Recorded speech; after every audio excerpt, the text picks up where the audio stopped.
உன்னை பார்த்துட்டு தாமா உள்ள வந்தேன். உங்ககிட்ட கொஞ்சம் பேசணும். உட்காந்து பேசலாமா? இப்படி உட்காருங்க அத்தை.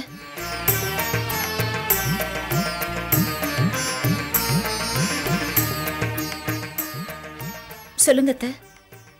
இந்த வயசுலயே கோவிலை சுத்தி வர்றேன்னா உன் மனசுக்குள்ள எவ்வளவு வேதனை இருக்கும்னு எனக்கு புரியுதுமா. என் பையனை நீ உயிருக்கு உயிரை நேசிச்ச. தலை விதி, அவன் அல்பாயுசிலே போய் சேர்ந்துட்டான். ஆனா இப்போ உன் வாழ்க்கையே மாறி போயிடுச்சு. ஆரம்பத்திலே உன்னை பத்தி ஜெகன் சொன்னப்ப 5 தங்கச்சிங்க இருக்கே, இந்த பொண்ணு இப்படி என் பையனை காதலிக்கிறாளேன்னு உன் மேல ரொம்ப கோவப்பட்டேன். உன்கிட்ட கூட அந்த கோவத்தை நான் காமிச்சேன். அதை இப்ப நினைச்சாலும் ரொம்ப வருத்தமா இருக்குமா. என்னை மன்னிச்சிடு. ஐயோ அத்தை, என்னத்த நீங்க? உங்க இடத்துல நான் இருந்தாலும் அப்படித்தான் நடந்துட்டு இருந்திருப்பேன். இல்லம்மா, நீ அப்படி நினைக்க மாட்ட. உன் குணம் வசந்த குணம்மா. நீ ஜெகனை காதலிச்சேங்கிற காரணத்துக்காக அவனோட கடமையை நீ ஏத்துக்கிட்டு 5 பொண்ணுங்களுக்கும் கல்யாணம் பண்ணி வச்ச. அதனால உன் வாழ்க்கையை இழந்த தியாகிமா நீ.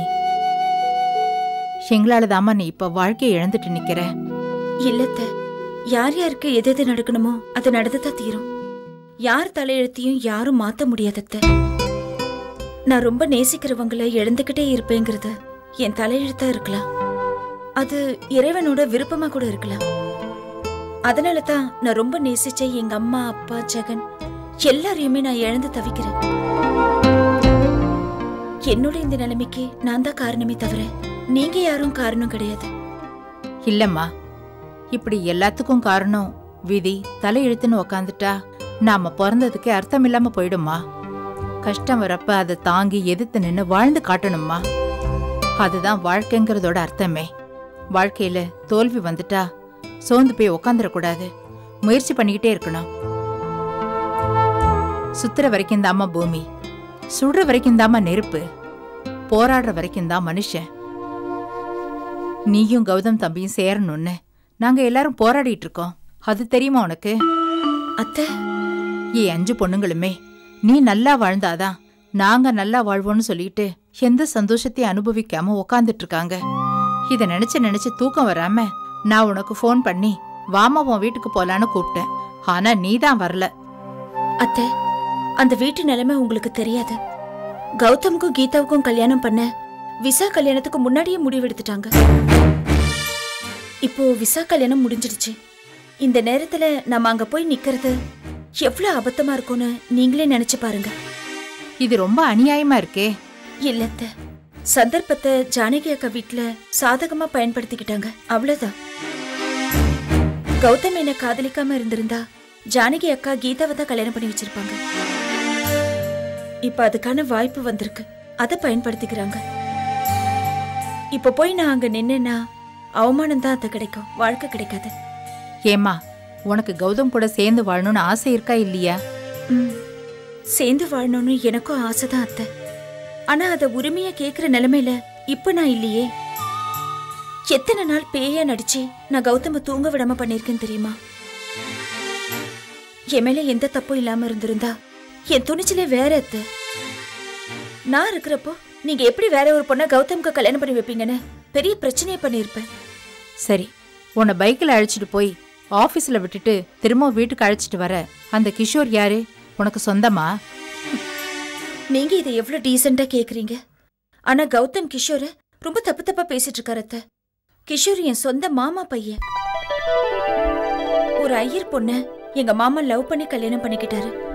அவங்க புள்ளதான் கிஷோர். பாவம் அவன். அத்தை பொண்ணாச்சே, சேஃப்டியா பாத்துப்போமேனு தான் என் ஆபீஸ்ல கொண்டு போய் விடுறதும் திரும்ப அழைச்சிட்டு வர வேலையும் பாக்குறான். கௌதம் வீட்டுல இருக்க முடியாத சூழ்நிலை வந்தப்பதான் நான் மாமி வீட்டை நினைச்சு பார்த்தேன். அங்க போய் தங்கினேன். உதவி செய்யற கிஷோர கௌதம் ரொம்ப அசிங்கமா பேசிட்டார் அத்தை. இவர் என்னத்தை என்ன லவ் பண்ணாரு, தன் காதலிய மனைவிய வேறொருத்தரோட இணைச்சு பேசுறாரே. என் மனசு எவ்வளவு கஷ்டப்படும். எல்லாம் முடிஞ்சிடுச்சு அத்தை. நான் உங்ககிட்ட கும்பிட்டு கேட்டுக்கிறது என்னன்னா, ராமுவையும் சீதாவையும் சந்தோஷமா இருக்க சொல்லுங்க. எங்களை சேர்த்து வைக்கிறேன்னு இனி நடக்கவே முடியாத விஷயத்தெல்லாம் அவங்க பேச வேண்டாம். எங்களால அவங்க வாழ்க்கையை கெடுத்துக்க வேணான்னு சொல்லுங்க. நீங்க எடுத்து சொல்லி அவங்க மனசை மாத்துங்க அத்தை. நான் வரேன். சரி.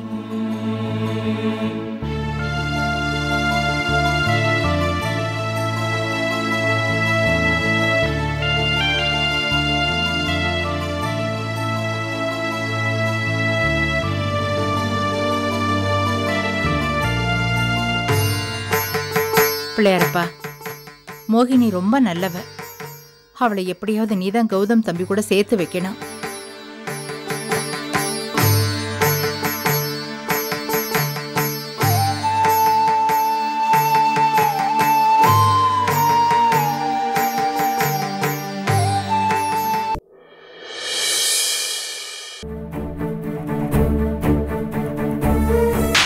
மோகினிய உன்னால மறந்துட முடியாதுடா. கெட்டியா புடிச்சுக்கோ, விட்டுறாத. அவ கஷ்டப்படுவான்னு சொல்லுது கீதா. இன்னொரு கல்யாணம் பண்ணிக்க, உன் வாழ்க்கை நல்லா இருக்கும். நான் சொல்றது உங்களுக்கு புரியலையாமா? அவ வேண்டாம், எனக்கு கல்யாணமும் வேண்டாம்.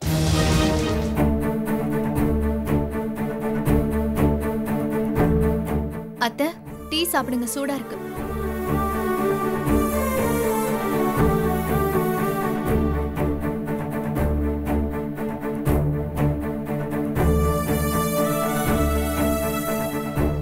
என்னத்த ரொம்ப நேரமா யோசிச்சுட்டு இருக்கீங்க போல இருக்கு? ஒண்ணு இல்ல ஜானகி, கௌதம நினைச்சுதான் யோசிச்சுட்டு இருந்தேன். விசாவும் நல்ல இடத்துல கல்யாணம் பண்ணி சந்தோஷமா இருக்கா. நீ கூட சொன்னிய ஜானகி, விசாவுக்கு நல்ல மாமியார் கிடைச்சிருக்காங்க, விசாவை ஒரு வேலை கூட பார்க்க விட மாட்டேங்கிறாங்கன்னு. அத நீங்க வருத்தமா எடுத்துக்கிட்டீங்களா அத்த? நீங்க கிச்சனுக்கு எல்லாம் வர வேண்டாம் அத்த. நான் விசா விஷயத்த என்னோட கம்பேர் பண்ணிலாம் சொல்லல. உங்க புள்ளதான் நம்ம 2 பேருக்குள்ள சண்டை மூட்டி விட அப்படிலாம் பில்டப் பண்ணி பேசுறாரு. விசா விஷயத்த நான் யதார்த்தமா பேச்சு வாக்குல தான் சொன்னேன். ஐயோ ஜானகி, நான் அதை பத்தி பேசல. அதை நினைச்சு வருத்தப்பட்டும் உட்கார்ல. உன்னை பத்தி எனக்கு தெரியாதா? கார்த்திக் சொல்லிதான் தெரியணுமா என்ன? நான் எதை பத்தி யோசிச்சு உட்காந்துருக்கேன்னா, விசாவுக்கும் லைஃப் செட்டில் ஆயிடுச்சு, கௌதம் மட்டும் கல்யாணம் பண்ணிக்க மாட்டேன்னு பிடிவாதமா இருக்கான். அதை பத்தி தான் யோசிச்சுட்டு இருந்தேன். அப்படியா அத்த? ஆமா ஜானகி, விசா நேத்து இங்க வந்தப்போ என்ன பேசினா பாத்தியா? கல்யாணத்துக்கு முன்னால நான் ஆகாஷ் வீட்டுல இருக்கணுமான்னு மூக்க சிந்திட்டு இருந்தா. ஆனா நேத்து எனக்கு பேச கூட டைம் இல்ல, என் வீட்டுக்கார கவனிக்கவே நேரம் சரியா இருக்குன்னு சொல்றா.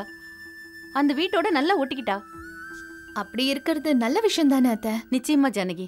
சங்ககால தமிழ் பாடல்ல செம்புல பெயர் நீர் போல அன்புடை நெஞ்சந்தான் கலந்தனவேன்னு ஒரு பாடல் இருக்கு. அதாவது செம்மண்ல கலந்த தண்ணி அந்த மண்ணோட நிறமா மாறி ஓடுமா. அதே மாதிரி கல்யாணம் ஆயிடுச்சுன்னா புருஷன் பொண்டாட்டி இருக்கிற ஆணும் பொண்ணும் ஒரே கலர்ல தான் இருக்கணும், ஒரே மாதிரி தான் சிந்திக்கணும். அப்பதான் அந்த அன்பு குடும்பத்துல நிலைச்சு நிக்கும். அத்த, நல்ல விஷயம் நிறைய படிச்சு வச்சிருக்கீங்க போல இருக்கு. எனக்கு மெக்கானிக்கல வாழ பிடிக்காது ஜானகி.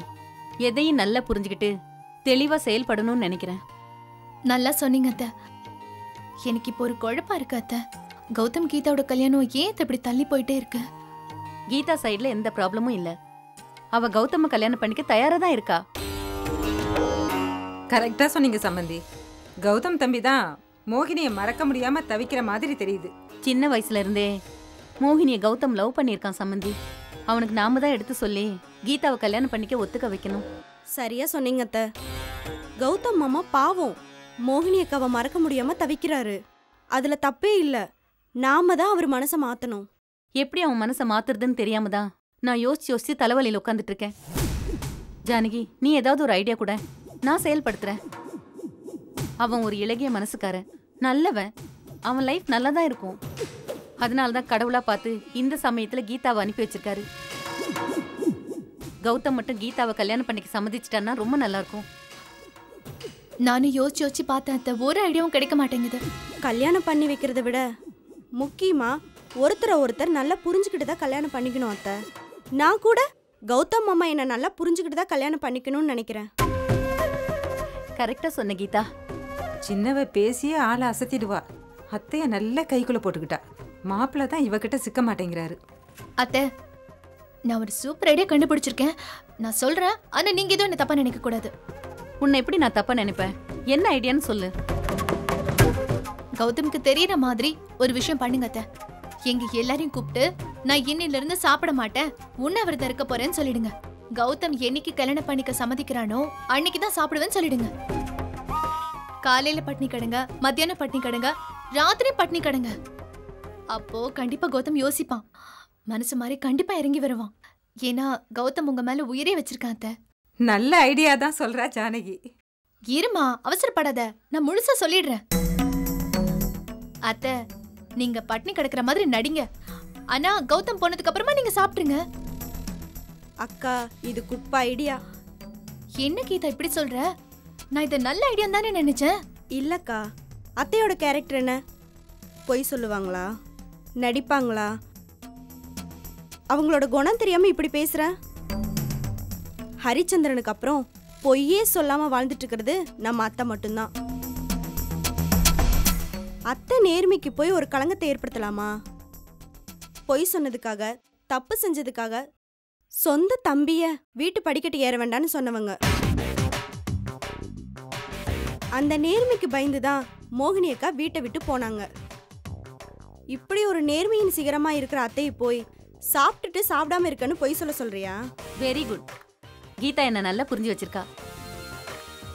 அத்தை, நான் உங்களை புரிஞ்சு வச்சுக்கலன்னு சொல்றீங்களா? அப்புறம் எப்படிதான் மாப்பிள்ளையை சம்மதிக்க வைக்கிறது? சம்மந்திய பட்னியும் போடக்கூடாது. ஜானகி, யோசிச்சு பார்த்தா நீ நல்ல ஐடியா தான் சொல்லியிருக்க. என் பிள்ளையோட நன்மைக்காக நான் பட்னி கிடக்கிறதுல தப்பே இல்லை. நான் பட்னி கிடந்தா அவன் தாங்க மாட்டான். கண்டிப்பா கல்யாணத்துக்கு ஒத்துக்குவான். நீங்க பட்னி கிடந்தா வீடே பரபரப்பா ஆயிடும் அத்தை. ஆமா, மீனாட்சி டென்ஷன் ஆயிடுவாரு, கார்த்திக் டென்ஷன் ஆயிடுவான். எல்லாரும் டென்ஷன் ஆகிறத பார்த்துட்டு கௌதமும் கவலைப்படுவான். வேற வழி இல்லாம கல்யாணத்துக்கு ஒத்துக்குவான். அத்தை, இதுல ஒரு ரிஸ்க்கும் இருக்கு. கௌதம் மாமா ரொம்ப அடம் பிடிச்சார்னா நீங்க பல நாள் பட்னி கிடக்க வேண்டியிருக்கும். உங்களுக்கு ரோஷம் வேற அதிகம், பின்வாங்கவும் மாட்டீங்க. பட்னி கிடக்க முடியுமா அத்தை? அதான் எனக்கு பயமா இருக்கு. எனக்கும் இதை நினைச்சு கொஞ்சம் பயமா தான் இருக்கு கீதா. யோசிக்கிறேன், அப்புறம் செயல்படுத்துறேன். என் பிள்ளைக்காக நான் தியாகம் பண்றதுல தப்பே இல்லை. எப்படியாவது கல்யாணத்துக்கு அவனை சம்மதிக்க வச்சிடணும். அதான் எனக்கு வேணும்.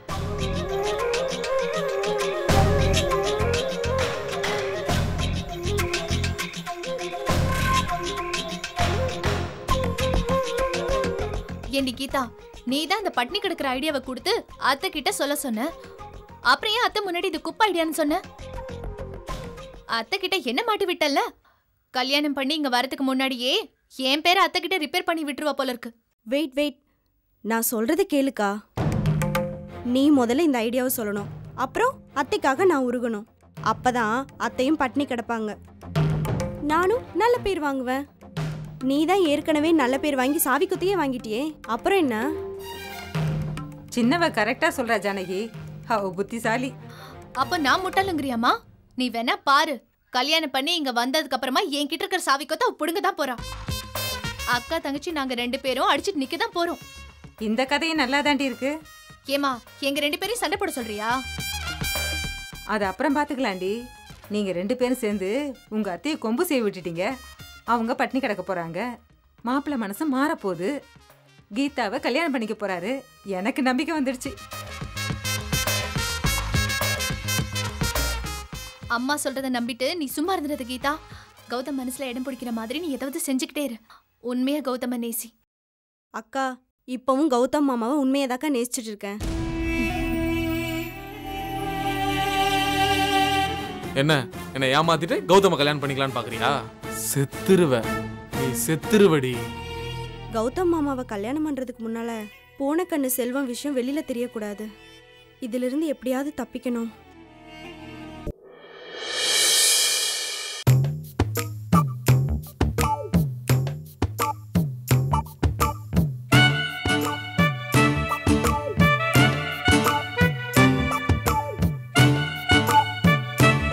யசோதா, ஒரு காஃபி போட்டு கூட.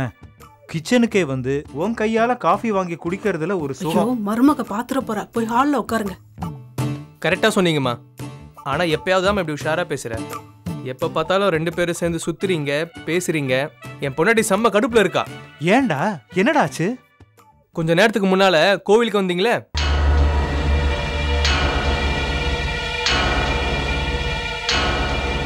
அப்ப நாங்களும் கோவில தான் இருந்தோம். அப்படியா? நீங்க ஏன் கோயிலுக்கு போனீங்க? அப்பா, கடுப்பு கலப்பாதீங்கப்பா. நீங்க எது கோயிலுக்கு வந்தீங்க? ராதா சாமி கும்பிட்டு போலான்னு சொன்னா, அதான் போனோம். மெதுவா அம்மா வேலைக்காரி நினைக்கிற விஷயத்த சொல்லாலும் இருந்தேன். நீங்க 2 பேரும் வந்து நல்ல மூட்ல இருந்தா அவளை டென்ஷன் பண்ணிவிட்டீங்க. ஏண்டா கோயிலுக்கு கூட நாங்க போக கூடாதா? சாதாரணமா வந்தா தெரியாதுமா, மினிக்கிட்ட ஏமா வர? அதான் அவளுக்கு உறுத்தி இருக்கு. என்னடா இது, பெத்த அம்மாவை பார்த்து மினிக்கிட்டு வரேன்னு சொல்றியே, இது நல்லாவா இருக்கு? அம்மா அப்படி நல்ல புடவையெல்லாம் கட்டிட்டு வர்றதை பார்த்து சந்தோஷம் பண்ணுண்டா. நீங்க வந்ததா வந்தீங்க, சும்மா இருந்தீங்களா? ஏன்பா அம்மாவுக்கு குங்குமம் வச்சுக்க தெரியாதா? தலையில பூ வைக்க தெரியாதா? ஏதோ இப்போதான் கல்யாணமே வந்த மாதிரி கோவில வந்து கூத்தடிக்கிறீங்க. என்னடா ராஜேஷ் நீ இப்படி பேசுற? ஒரு மகன் அப்பா கிட்ட இப்படி பேசலாமா? இன்னைக்கு என்ன நாள் தெரியுமா? நானும் உங்க அம்மாவும் முதல்ல அந்த கோயில்ல சந்திச்சுக்கிட்ட நாள். எங்க லவ் ஸ்டார்ட் ஆன நாள். ஒவ்வொரு வருஷமும் இந்த தேதியில நாங்க அந்த கோயிலுக்கு போய் சந்தோஷமா பேசிட்டு வருவோம்ல. ஏன்னா எங்க வாழ்க்கையில இந்த நாள் மறக்க முடியாத நாள். ஆமா, பெரிய லவர்ஸ் நீங்க 2 பேரும், மறக்க முடியாத நாள். என்ன இப்படி சத்தம் போட்டுட்டு இருக்கீங்க? என்னால படிக்கவே முடியல, டிஸ்டர்பா இருக்கு. உனக்கு எத்தனை தடவை சொல்றது, என்னை எதுக்கு இவ்வளவு உரிமையா அண்ணன்னு பாசமா கூப்பிடுற? ராதாக்கு சந்தேகம் வந்துடாதா?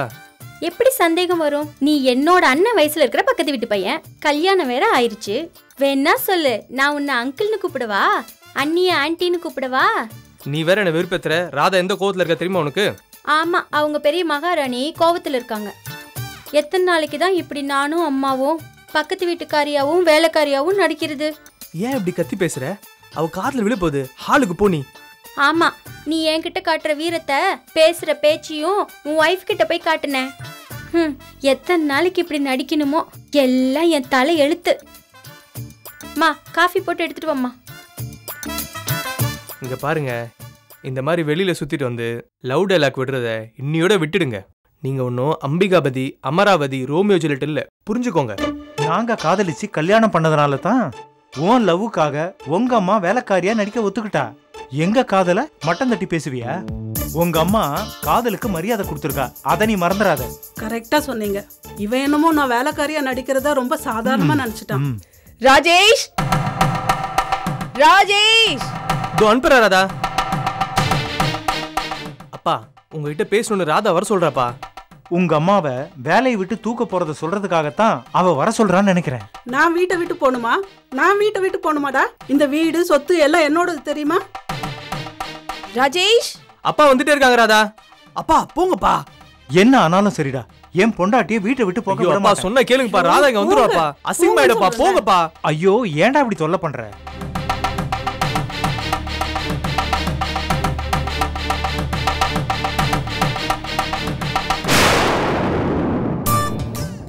மாமனார் கூப்பிட்ட குரலுக்கு மருமக ஓடி வரணும்.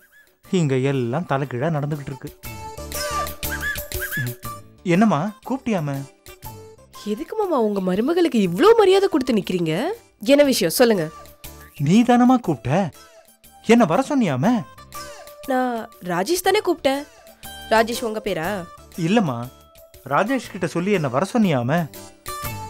ஓ, அந்த பிளானா? அந்த பிளானை நான் இப்ப மாத்திட்டேன். நீங்க இங்க இருந்து போங்க, ராஜேஷ் இங்க வரட்டும். இன்னையோட இந்த ஆட்டத்துக்கு ஒரு புல் ஸ்டாப் வைக்கணும். ஒரு வேலைக்காரியோட போய் ச்சே. என்னம்மா வேலைக்காரியோட போய் சேங்கற? உங்களை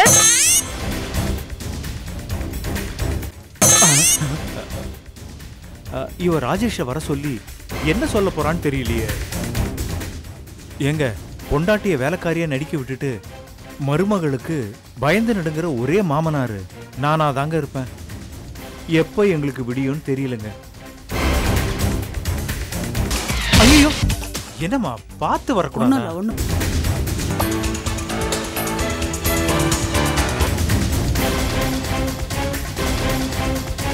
இந்தா யசோதா, பிரசாதம் சாப்பிடு.